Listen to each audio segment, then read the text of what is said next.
Buenos días, mi nombre es Luis Serrano, estudiante de Ingeniería Mecánica en la Universidad Fermín Toro. Hoy les estaré conversando sobre el espacio vectorial, pero antes de hablar de espacio vectorial es importante definir lo que es un vector. Un vector es un ente matemático el cual tiene magnitud, dirección y sentido. Un vector es un ente matemático el cual tiene magnitud, dirección y sentido, el cual lo podemos representar gráficamente como un segmento de línea, el cual lo denotaremos como U, indicando el módulo.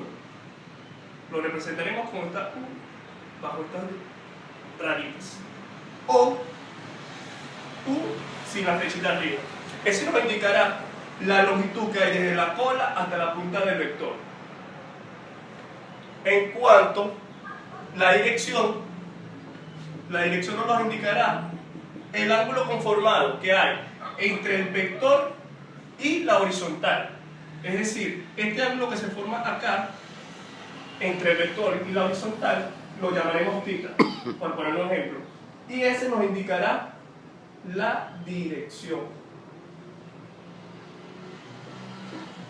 Y la punta del vector nos indicará el sentido. Entonces, de tal manera, un vector tiene magnitud, dirección y sentido. Magnitud, la dirección y el sentido. Matemáticamente, supongamos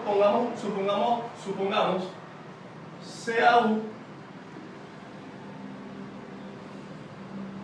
perteneciente a R a la 3, donde este R a la 3 nos indica el número de componentes que tiene el vector U.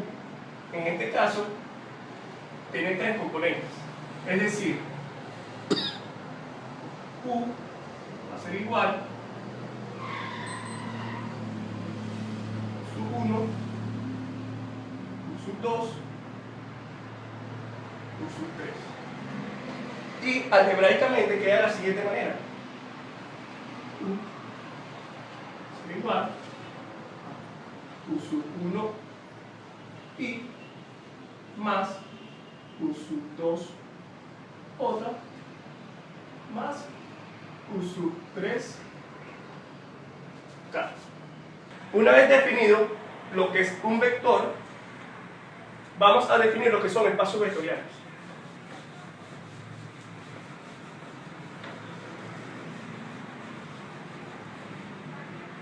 Un espacio vectorial es una estructura algebraica creada a partir de un conjunto no vacío, llamaremos V, el cual tiene una operación interna llamada suma, definida por los elementos del conjunto, tiene un cuerpo y tiene una operación externa llamada producto, definida entre los elementos del cuerpo y los elementos del conjunto, donde a los elementos del espacio se les llamará vectores.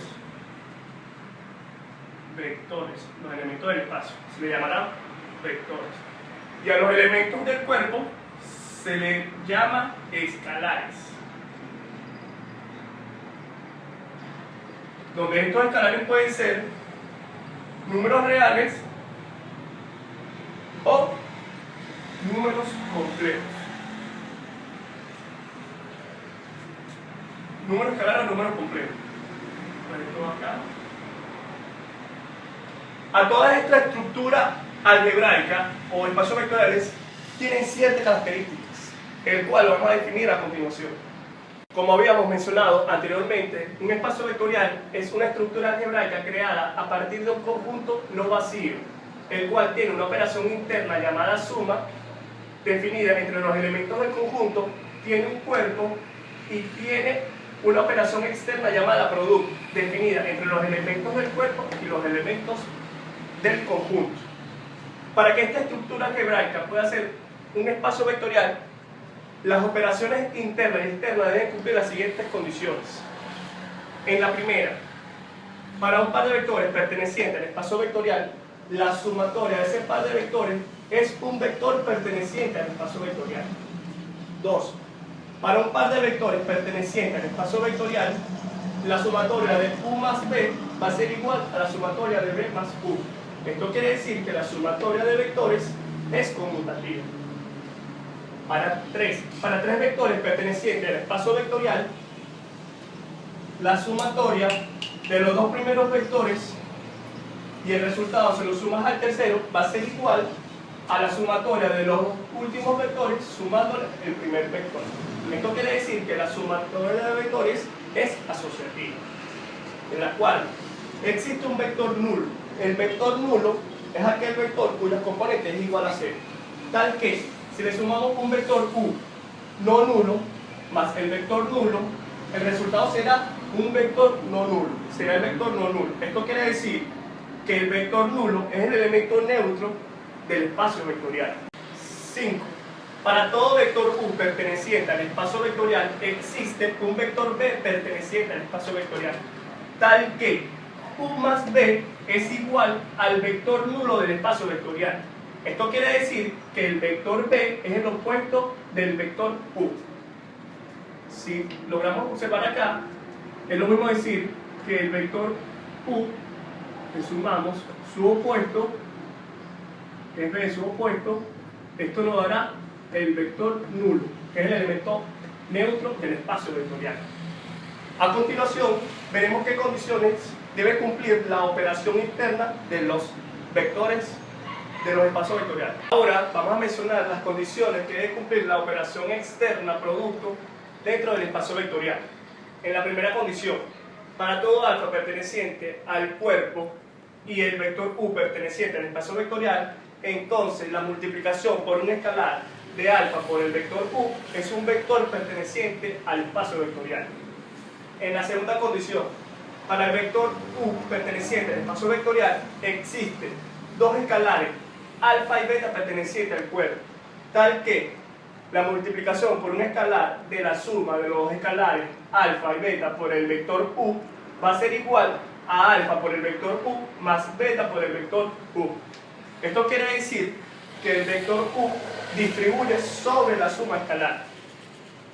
En la tercera condición, para el vector U y B perteneciente al espacio vectorial y existe alfa perteneciente al cuerpo, entonces la multiplicación por un escalar de alfa por la sumatoria vectorial de U más B es igual a alfa por U más alfa por el vector B. Esto quiere decir que alfa distribuye sobre la suma vectorial de U más B. En la cuarta condición, existe la unidad perteneciente al cuerpo y para todo vector U perteneciente al espacio vectorial, entonces el producto por un escalar de la unidad por el vector U es igual al vector U. Esto quiere decir que la unidad es el elemento neutro de la multiplicación por un escalar. En la quinta condición, existe 0 perteneciente al cuerpo y para el vector U perteneciente al espacio vectorial, entonces 0 por el vector U va a ser igual al vector nulo perteneciente al espacio vectorial. Una vez mencionada o explicada lo que son espacios vectoriales, vamos a mencionar algunas aplicaciones en nuestra vida diaria. Las aplicaciones de los espacios vectoriales en nuestra vida diaria es muy variada, ya que el mundo como tal no deja de ser un espacio vectorial. Por ejemplo, la localización de un punto en cualquier parte de la superficie terrestre, esto implica el uso de coordenadas, cuyas coordenadas son las coordenadas del vector posición en un punto dentro de la superficie. En la ingeniería industrial, el uso de los espacios vectoriales se usan para problemas de estática. Es decir, si tenemos un cuerpo en reposo o equilibrio y le aplicamos una fuerza a ese cuerpo, como tal, pierde su equilibrio. Y los espacios vectoriales se usan para descomponer las fuerzas que actúan sobre el cuerpo a través de sus componentes vectoriales. En el área de la física también tiene muchas aplicaciones como tal. Y una de ellas es cuando aplicamos una fuerza, un torque a un elemento giratorio cuya fuerza como tal es un vector, el cual tiene dirección, magnitud y sentido. Otro ejemplo sería cuando observamos un juego de billar, ya que el jugador, antes de hacer una jugada, deberá hacer operaciones vectoriales mentales para poder predecir la dirección que va a tomar la bola al momento de ser chocada con otra en un punto específico. Bueno, muchas gracias. Espero le hayan entendido la temática. Nos veremos en otra oportunidad.